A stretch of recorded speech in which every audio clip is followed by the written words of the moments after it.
अस्सलाम वालेकुम जी। आज की वीडियो में हम आपको बताएंगे कि एसी सिंपल लेना चाहिए या फिर डीसी इन्वर्टर लेना चाहिए। सबसे पहले बात करते हैं जी कूलिंग की अगर बात करें तो सादे एसी की कूलिंग आजकल के जो सबसे महंगे तरीन वाले इन्वर्टर हैं डीसी इन्वर्टर जो कि T3 टेक्नोलॉजी के अंदर है, तो सादे एसी की कूलिंग उससे भी ज़्यादा होती है। अगर आपने किसी कंपनी का सिंपल एसी लगाया हुआ है और उसके मुकाबले में आप दूसरी कंपनी का सबसे महंगा तरीन डीसी इन्वर्टर एसी भी लगवाते हैं, तो फिर भी जो सिंपल वाला एसी होगा उसकी कूलिंग सबसे अच्छी होगी। और दूसरी बात है जी, कूलिंग के साथ साथ बिजली को भी देखा जाता है आजकल के टाइम में, क्योंकि बिजली का बिल जो है वो बहुत ज़्यादा आता है। अगर यूनिट की बात करें तो ज़ाहिर बात है यूनिट जो इन्वर्टर वाला है वो कम कंज्यूम करता है और सिंपल वाला जो है वो उसकी इलेक्ट्रिसिटी कंजम्पशन ज़्यादा होती है।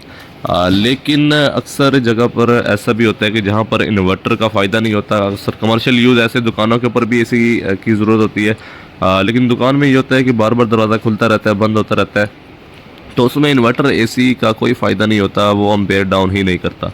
तो उस सूरत में वहाँ पर आप सिंपल एसी लगवा सकते हैं जो कूलिंग भी अच्छी करेगा, आपको कूलिंग फील भी होगी और इलेक्ट्रिसिटी कंजम्पशन इन्वर्टर जितनी ही लेगा।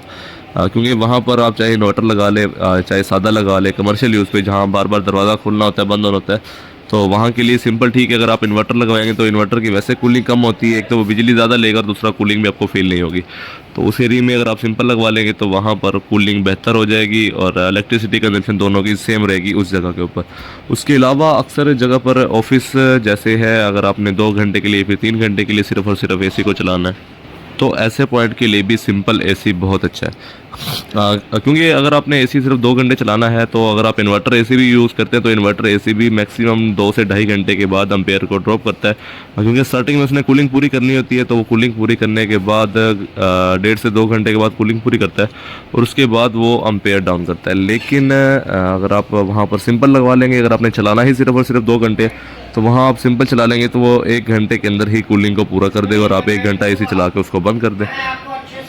सिंपल एसी की बात करें तो आपको सिंपल एसी डोनस ब्रांड में भी मिल जाएगा। उसके अलावा का आपको हायर में या फिर एक दो और ब्रांड भी है जिसमें आपको सिंपल एसी मिल जाएगा, जिसकी प्राइस भी कम होगी और कूलिंग भी सबसे ज़्यादा होगी। पॉइंट आपको बता दी हैं, जहाँ अगर आपने 4-5 घंटे से ज़्यादा एसी चलाना है तो वहाँ के लिए फिर इन्वर्टर ठीक है, क्योंकि ज़्यादा टाइम चलता है तो इन्वर्टर की इलेक्ट्रिसिटी कंजम्पशन कम होती है। लेकिन अगर आपने 1 घंटे से 2 घंटे चलाना है तो उसके लिए फिर सादा एसी ही बेहतर रहता है, जो कि कूलिंग भी जल्दी करता है और बिजली की कंजम्पशन भी उनकी स्टार्टिंग में सेम रहेगी। मज़ीद इस तरह की छोटी छोटी इन्फॉर्मेशन लेने के लिए हमारे चैनल को लाइक करें, सब्सक्राइब करें और बेल आइकन को ज़रूर प्रेस करें।